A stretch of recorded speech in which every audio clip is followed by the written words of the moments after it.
Entrevista hoy dándole la bienvenida al doctor Ítalo Isaac Antinori, primer defensor del pueblo. Y es que sin duda la destitución del señor Castillero Hoyos como defensor del pueblo la semana pasada por parte de la Asamblea Nacional ha generado una serie de interrogantes por la forma y sobre todo por el poder absoluto que hoy día tiene la Defensoría del Pueblo para remover esta figura. Don Ítalo, muchísimas gracias, doctor, por estar con nosotros y ayudarnos a entender. Bueno, usted fue el primer defensor del pueblo, 27 de junio del año 1997. Sí, exactamente. Una ley que se aprobó, la ley 7 de 5 de febrero de 1997. Antes que nada, un saludo cordial a todos los telespectadores y es un gusto y un honor estar con usted aquí.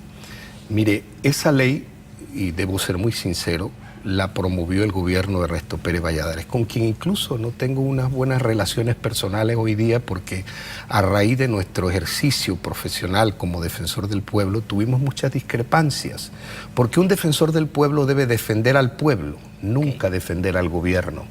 El gobierno tiene muchas agencias para defenderlos y muchos relacionistas públicos, el pueblo está indefenso. Entonces tuve muchas discrepancias, lógicamente. Hubo incomprensión, pero eso no me impide reconocerle que Ernesto Pérez Valladares, porque me parece injusto no hacerlo, sí, fue el que promovió la ley 7 de 5 de febrero del 97 que creó la Defensoría del Pueblo. Ahí se hace un proceso de selección, fuimos 52 candidatos y en una votación secreta donde todos los partidos políticos me votaron, por una abrumadora mayoría de 3/5 partes en una votación secreta, resulté elegido el 27 de junio de 1997 primer defensor del pueblo de la República de Panamá. Recuerdo que los primeros debates que se daban cuando nace esta nueva figura era la duplicidad de funciones. Si las funciones que tendría la Defensoría del Pueblo chocaban con funciones que tendría que seguir otras instituciones. Pero sin embargo, a pesar de esas situaciones que se dieron de confrontaciones al principio, y lo recuerdo perfectamente, ¿cuáles eran las fortalezas que tenía? Muchísimas fortalezas y hay un gran desconocimiento.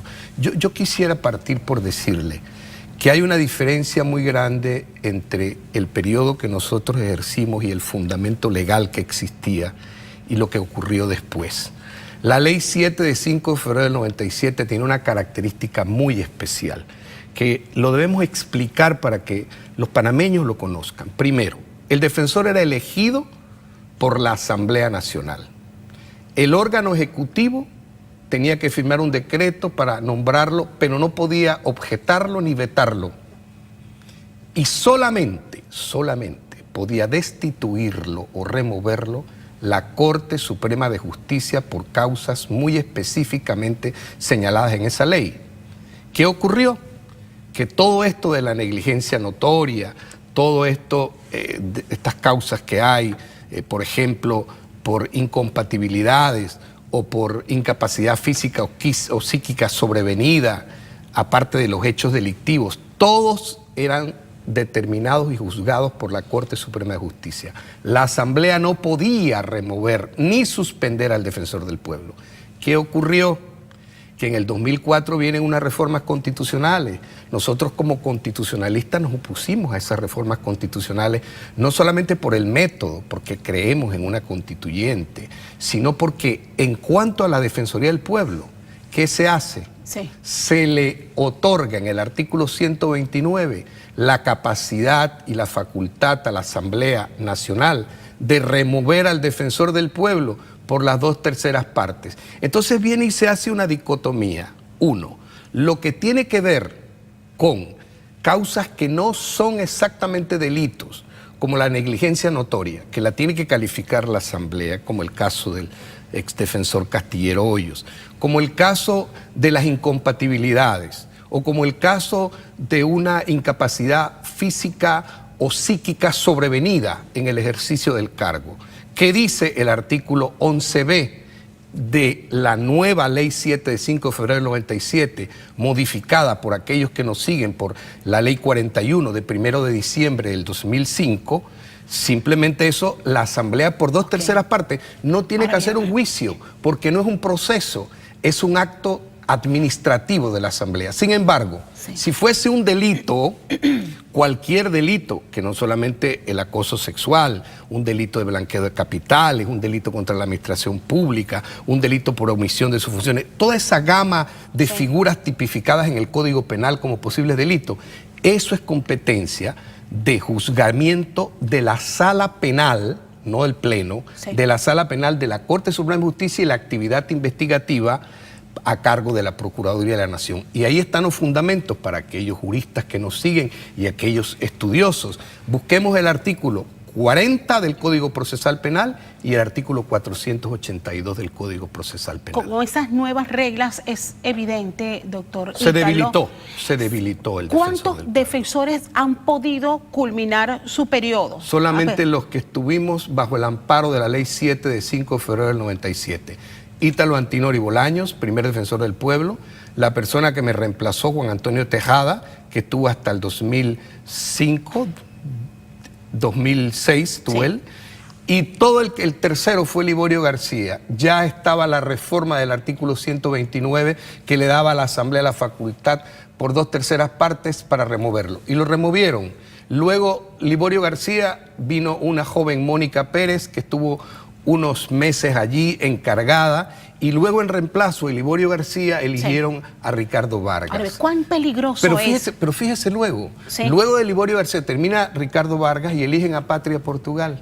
Nuevamente la Asamblea destituye a Patria Portugal. Y ahora viene el señor Castillero Hoyos y lo destituyen. ¿Qué quiere esto decir? Que después de esta reforma a la que nosotros nos opusimos, no solo como constitucionalistas, sino como ex defensor del pueblo, el defensor del pueblo quedó indefenso. A eso voy. ¿Cuán peligroso es? Y usted qué bueno que nos ha explicado cómo se dio esa reforma. ¿Cuán peligroso es que después de esas últimas reformas la Asamblea tenga poder absoluto? No solamente lo nombra, sino que lo remueve por 2/3 partes. Y quiero decirle algo, jurídicamente soy del convencimiento que la Asamblea tiene plena facultad para remover al señor Castillero Hoyos.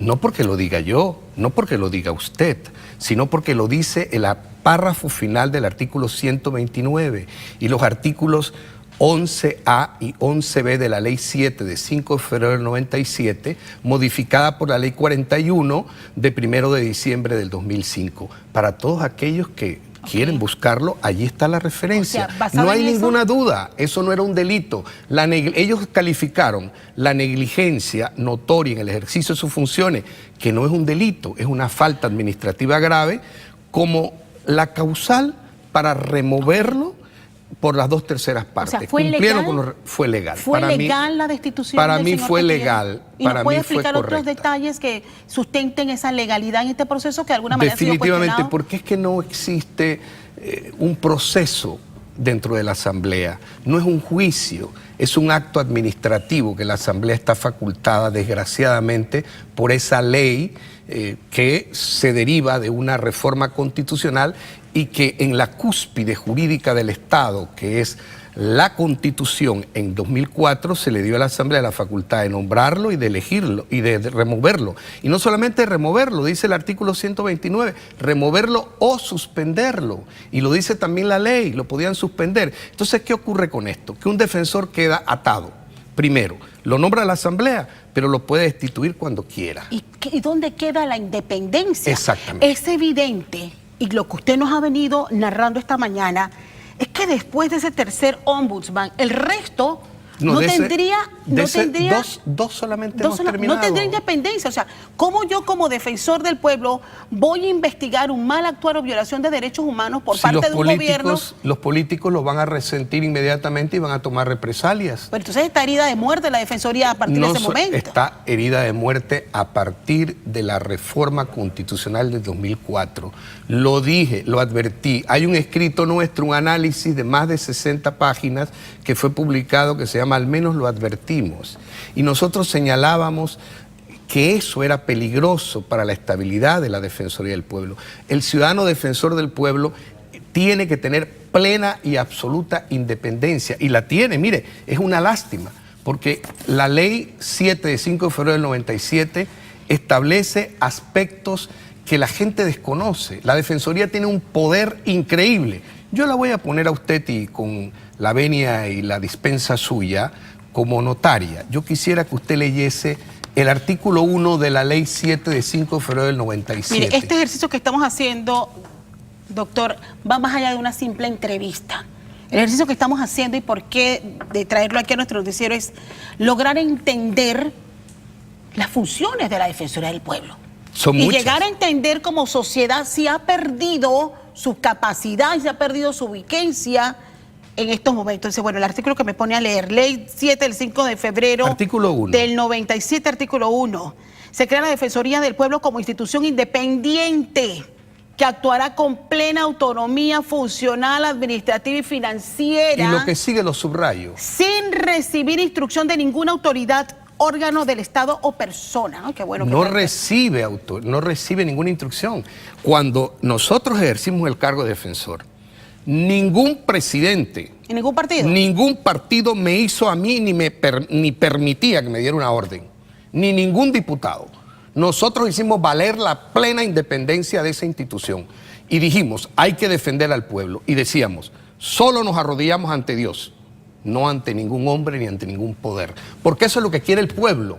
Un defensor valiente, un defensor que tenga mística de trabajar a favor de los más oprimidos. A todo el mundo le violan derechos humanos. Mire, la gente del PRD que estaba en el pueblo y el gobierno era del PRD, el señor Pérez Valladares, había mucha gente que se quejaba de los ministros, de los gobernadores, de los alcaldes PRD. Cuando llegó doña Mireya Moscoso me pasó lo mismo. Yo interactué con dos gobiernos. Había panameñistas que se quejaban del gobierno panameñista, porque es que es el pueblo mismo. El pueblo tiene que tener quien lo defienda. Y sabe una característica, durante nuestro periodo nadie tiraba piedras, nadie hacía lo que es cortadas calles, nadie se manifestaba. ¿Por qué? Porque el defensor ponía el pecho. ¿Y cómo hace usted o tuvo usted presiones para nombramiento? Y voy a ir a otro aspecto. Jamás permití que me dieran una presión sobre el nombramiento. Mire usted este artículo. Pero bien, ahora bien, quiero abrir, artículo. antes que se me vaya ese espacio.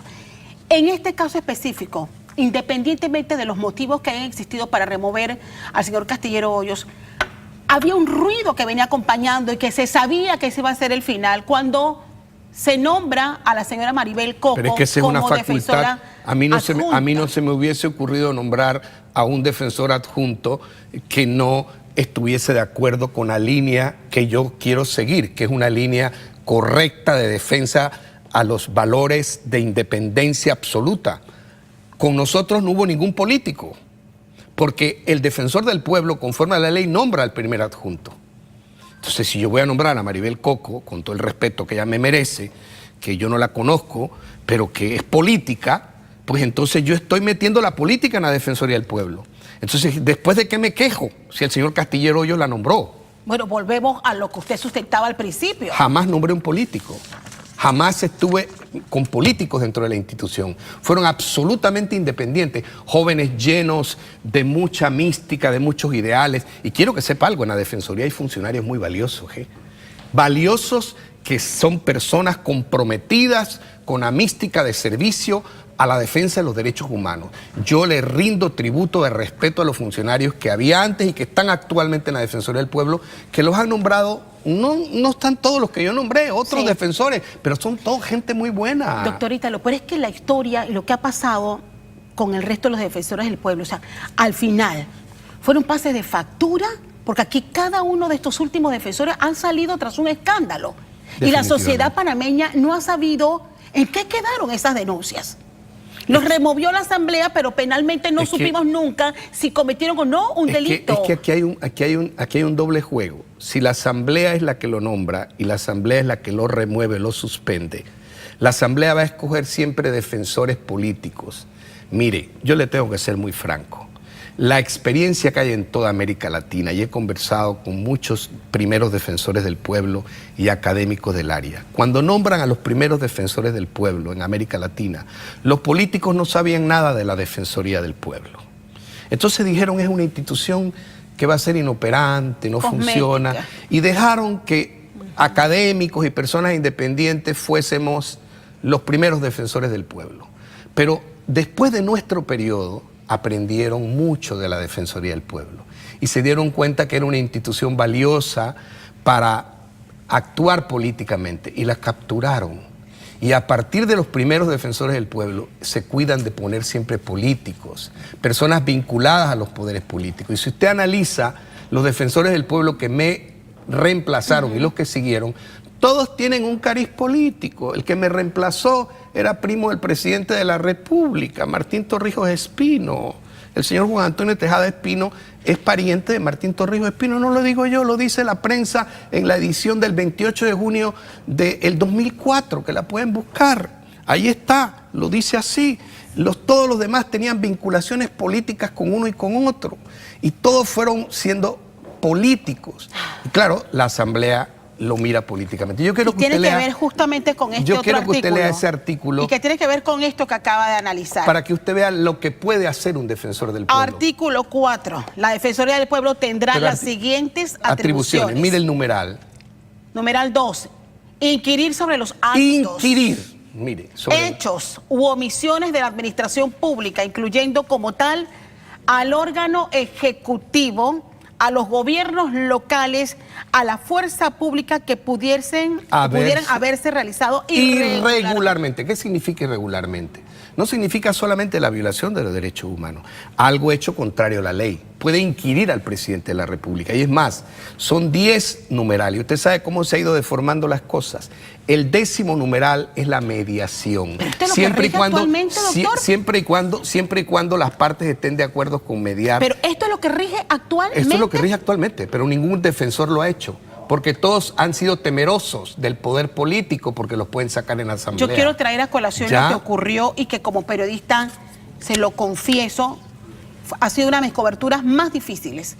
Más difícil no solamente por el momento que se vivió en Bocas del Toro con la represión y muerte de indígenas. ¿Dónde estaba la Defensoría del Pueblo?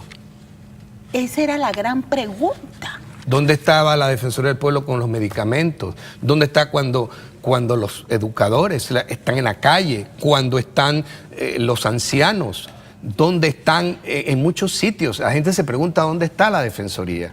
Mire, la Defensoría tiene tanto poder, la gente desconoce este segundo artículo que le voy a dar, el 27, parte final.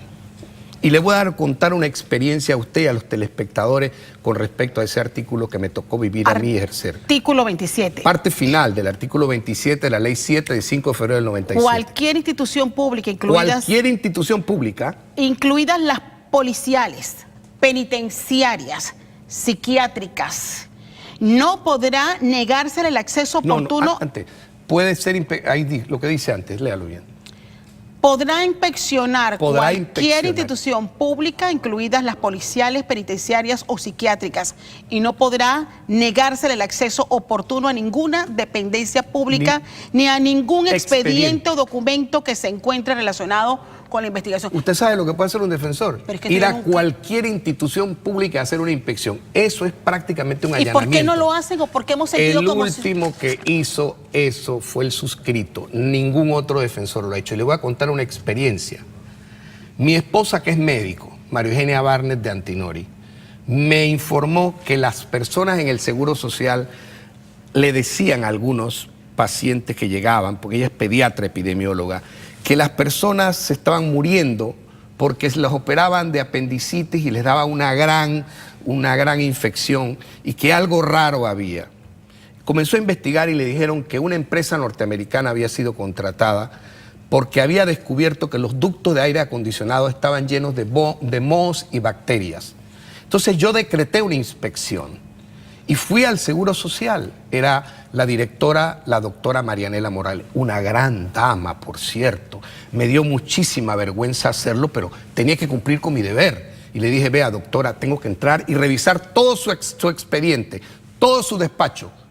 Y lo revisé, basándome en ese artículo, y encontré el informe de los científicos norteamericanos. Y eso obligó a que el Seguro Social trasladara sus operaciones de la transísmica al antiguo hospital Gorgas, que lo recordarán ustedes que eso ocurrió. Gracias a esa inspección, los defensores tienen miedo a ejercer la inspección. Tienen que ir a las inspecciones. ¿Por qué sentimos entonces, y se lo pregunto a usted, ha perdido funciones? Están en la ley. Ha perdido coraje los defensores. ¿Cuánto Han daño? perdido valor, le tienen miedo al poder político. ¿Cuánto daño está ejerciendo este poder político y qué podemos esperar del futuro de las defensoras del pueblo? Mire usted este último artículo que le voy a dar, el 35, para que usted vea por qué un defensor del pueblo tiene que tener a los medios de aliados.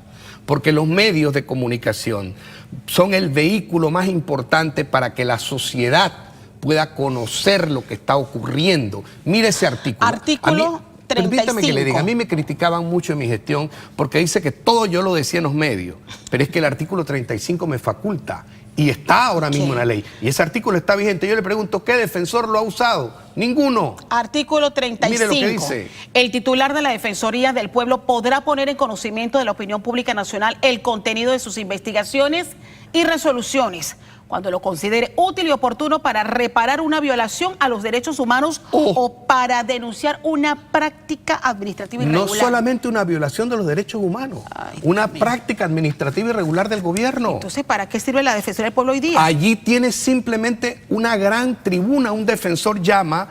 ¿Yo qué hice con el informe de las bacterias IMO? Llamé a todos los medios y le dije, señores periodistas, el pueblo panameño que va al Seguro Social se está muriendo porque aquí está este problema. Y los medios hicieron de la noticia un eco, se formó una opinión pública que presionó al gobierno que obligó a trasladar las operaciones al Gorgas. Entonces yo le digo, si cumplen sus funciones, tiene poder, sí lo tiene. ¿Qué mensaje usted envía esto para finalizar y tomando en cuenta el análisis que hemos hecho en estos artículos claves en la ley que crea la Defensoría del Pueblo? Le digo sinceramente, que volvamos al sistema muy inteligente que estableció la Ley 7 de 5 de febrero del 97. La Asamblea elige. El presidente nada más firma un decreto, pero la Corte es la que lo remueve.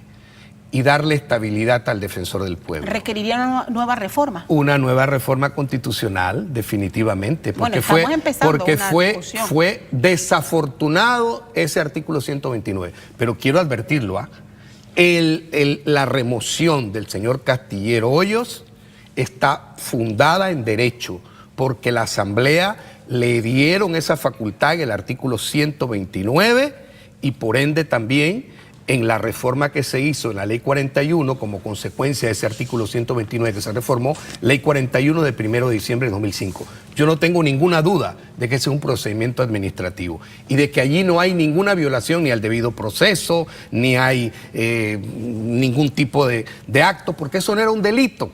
La Asamblea se cuidó mucho de ponerlo por negligencia notoria en el ejercicio de sus funciones. Y yo no veo que eso en materia de la Corte Suprema de Justicia le funcione, porque va a haber sustracción de materia. Por tanto, ¿qué es el mensaje? Que busquemos que la Defensoría pueda renacer. Yo he conversado con muchos defensores del pueblo de América Latina y yo tengo una teoría, claro, un poco polémica, habrá mucha gente que no está de acuerdo conmigo, que los defensores del pueblo deben ser elegidos por votación popular directa mediante candidaturas independientes, no de partidos políticos ni de agrupaciones, para que el pueblo elija a su defensor y que los defensores del pueblo, que siempre aprendamos la lección, deben defender al pueblo y nunca defender a los gobiernos, porque el pueblo necesita protección. Esa mística, esa esperanza, ese renacer de la institución, esa fuerza profunda por la justicia debe hacerse renacer en Panamá porque es necesario. Me quedo con ese mensaje y agradecida, doctor. Agradecido estoy yo que me haya permitido usted conversar con todos los telespectadores. Conversamos esta mañana con el primer defensor del pueblo de la República de Panamá. Gracias por estar con nosotros, doctor.